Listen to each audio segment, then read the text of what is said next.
And if the probability that in the second or third generation, it might not remain or significant portion of it might be eroded, is so high. What are we doing about it? Maybe I think that's what probably we'll discuss today. So I think there are 3 steps that we need to, I'm just trying to put it in a very orderly manner, and I will recap it also. So first is that whatever wealth we create, we need to protect.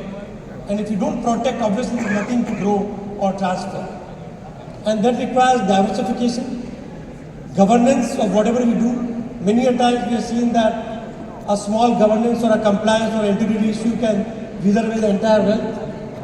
And another thing is that we have to separate the business and personal wealth. This is something, as entrepreneurs, many of us find it difficult to do. But it's very important for a long-term creation of legacy, which we'll discuss again. And obviously we have to have emergency liquid buffers while we are protecting our wealth. The second step is growing. And our wealth has to beat inflation, otherwise whatever savings we do will be worth much lesser than when we generated it. And obviously the portfolio, the wealth managers, and all of us are smart enough to know that we have a tax efficient strategy, otherwise tax might eat up significant part of wealth. There are many investors who may sell a few days before it becomes long-term capital gain. Because they don't track. So these are small things. Or how do you structure your investment also has a lot of tax planning with it.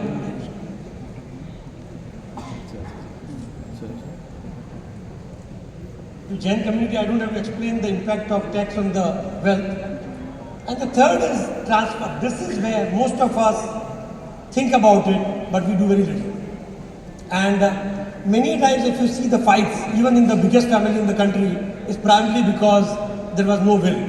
And amongst the biggest families, there are families where this has been done very well.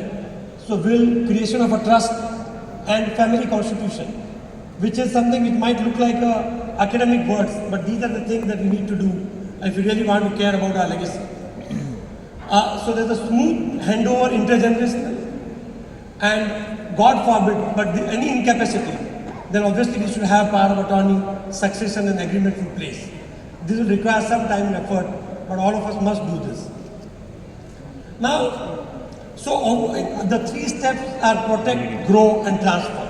And how do we do that?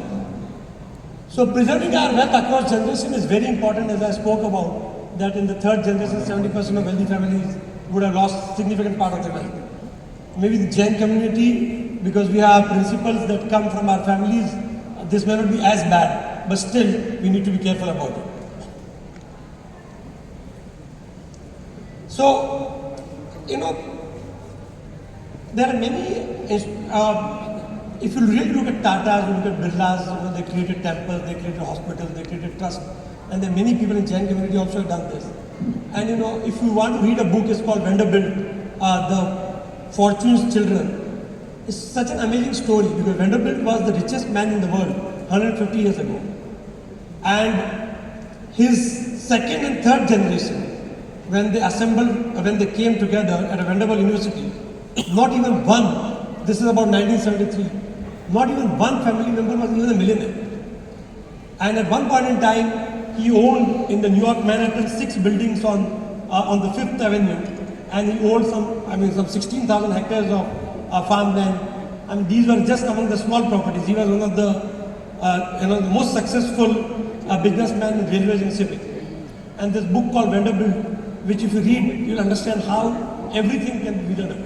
And there are many families where, we know in front of us, they created a legacy which lasts generations. So, trust and family offices for professionalism. Now, family constitution, which is codifying value.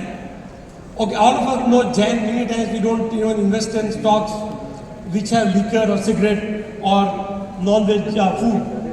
But if we really sit down and start thinking and debating, then all of us